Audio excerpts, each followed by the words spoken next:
क्या आप भी अपनी डिलीवरी को लेकर डरी हुई हैं? हर प्रेग्नेंट महिला के मन में ये सवाल ज़रूर आता है, क्या मेरी डिलीवरी नॉर्मल होगी या caesarean? Hello guys, welcome back to my channel she health by Ayesha. Pregnancy एक बेहद खूबसूरत सफ़र है, लेकिन जैसे जैसे 8वां और 9वां महीना पास आता है, लेबर पेन और डिलीवरी का डर सताने लगता है। ज़्यादातर महिलाएं नॉर्मल डिलीवरी ही चाहती हैं, क्योंकि इसके बाद रिकवरी बहुत जल्दी होती है और ये माँ और बच्चे दोनों के लिए एक नेचुरल प्रोसेस है। लेकिन आजकल हमारी लाइफ स्टाइल ऐसी हो गई है कि नॉर्मल डिलीवरी के चांसेस कम हो जाते हैं। तो आज की इस वीडियो में मैं आपको ऐसे 5 अचूक और प्रैक्टिकल टिप्स बताने वाली हूँ, जिन्हें अगर आपने अपने 5वें महीने के बाद से या कम से कम डिलीवरी से 1 महीना पहले फॉलो करना शुरू कर दिया तो आपकी नॉर्मल डिलीवरी के चांसेस कई गुना बढ़ जाएंगे। वीडियो को एंड तक ज़रूर देखिएगा, क्योंकि 4th पॉइंट सबसे ज़्यादा ज़रूरी है, जो अक्सर लोग इग्नोर कर देते हैं। और हाँ, आगे बढ़ने से पहले मुझे कमेंट सेक्शन में ये ज़रूर बताएं कि अभी आपका प्रेगनेंसी का कौन सा महीना चल रहा है। तो चलिए बात करते हैं टिप नंबर 1 की, जो है आपका हाइड्रेशन। प्रेगनेंसी में पानी पीना कितना ज़रूरी है ये तो सब जानते हैं। एम्यूनिटिक फ्लूइड यानी जिस पानी की थैली में बच्चा रहता है उसका लेवल सही होना बहुत ज़रूरी है। लेकिन डिलीवरी से लगभग 1 महीना पहले आपको एक छोटा सा बदलाव करना है। आपको हल्का गुनगुना पानी पीना शुरू कर देना है। क्यों? क्योंकि गुनगुना पानी पीने से आपकी पेल्विक एरिया की जो मांसपेशियां हैं, यानी आपके पेट के निचले हिस्से की मसल्स रिलैक्स होती हैं। जब मसल्स रिलैक्स होंगी तो वो फ्लेक्सिबल बनेंगी, और जब लेबर पेन शुरू होगा तो सर्विक्स का मुंह खुलने में आसानी होगी। इसके अलावा गुनगुना पानी आपके डाइजेशन को भी ठीक रखता है। प्रेगनेंसी के आखिरी महीनों में कब्ज यानी कॉन्स्टिपेशन एक बहुत बड़ी प्रॉब्लम हो जाती है। अगर पेट साफ रहेगा तो गैस और ब्लोटिंग नहीं होगी और नॉर्मल डिलीवरी के समय आपको पुश करने में आसानी होगी। अब आते हैं टिप नंबर 2 पर। अक्सर हमारे घरों में बड़े बुजुर्ग कहते हैं, प्रेग्नेंट हो आराम करो, ज़्यादा हिलो डुलो मत, आराम करना ज़रूरी है। मैं ये नहीं कह रही कि आप पूरे दिन काम में लगी रहें, लेकिन अगर आप पूरा दिन सिर्फ बेड पर लेटी रहेंगी तो नॉर्मल डिलीवरी भूल जाइए।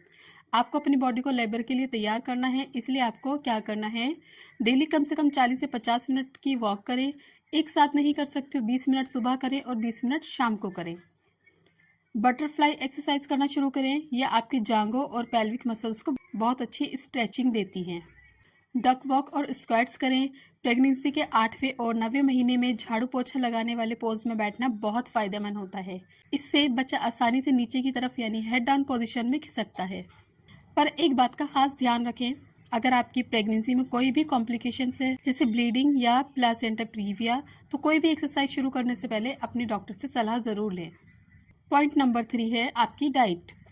देखिए, लेबर रूम में जब आप होती हैं तो नॉर्मल डिलीवरी के लिए आपको बहुत ज़ोर लगाना पड़ता है, यानी पुश करना पड़ता है, और इसके लिए आपके शरीर में भयंकर एनर्जी चाहिए होती है। अगर आप अच्छे से खाएंगी पिएंगी नहीं तो लेबर पेन सहने की ताकत कहाँ से आएगी।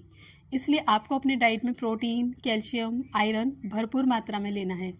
रोज़ाना दूध, दही, पनीर, ताज़े फल और हरी सब्जियाँ अपने डाइट में ज़रूर ऐड करें। हमारे घरों में 9वें महीने में घी खिलाने का बहुत रिवाज होता है, और ये सच में काम करता है। ये मसल्स को चिकनाहट देता है और बॉडी को एनर्जी प्रोवाइड करता है। आप अपनी दाल या सब्जी के ऊपर 1 से 2 चम्मच घर का बना शुद्ध देसी घी डालकर खाएं, इससे आपको बहुत फ़ायदे होंगे। खजूर और केसर, आप दिन में 2 खजूर खा सकती हैं, ये रात को केसर वाला दूध पी सकती हैं, इससे शरीर को गर्माहट और ताकत मिलती है। लेकिन ध्यान दें, अगर आपका वज़न बहुत ज़्यादा बढ़ गया है या आपको जेस्टेशनल डायबिटीज़ है तो घी, चीनी और खजूर कम से कम खाएं और डॉक्टर से सलाह लेकर ही खाएं। पॉइंट नंबर 4, जो मैंने कहा था कि सबसे ज़रूरी है, वो है आपका मेंटली स्ट्रांग होना। मैंने बहुत सी महिलाओं को देखा है जो फिजिकली बहुत फिट होती हैं, लेकिन लेबर रूम में जाकर घबरा जाती हैं, डर जाती हैं और फिर डॉक्टर को सिजेरियन करना पड़ता है। लेबर पेन का डर आपके दिमाग से निकाल दीजिए। जब भी दर्द के बारे में ख्याल आए तो सोचिए कि बस कुछ ही घंटों का दर्द है और उसके बाद मेरा प्यारा सा बच्चा मेरी गोद में होगा। अपने आप को पॉजिटिव रखिए। रोज़ सुबह 10 मिनट गहरी सांस लेने वाली एक्सरसाइज कीजिए। ये ब्रीथिंग एक्सरसाइज आपको लेबर रूम में दर्द बर्दाश्त करने में बहुत मदद करेगी। और आखिरी टिप है अपने डॉक्टर से रेगुलर चेकअप। जैसे जैसे डिलीवरी का समय पास आए, डॉक्टर के पास जाने में आलस बिल्कुल भी ना करें।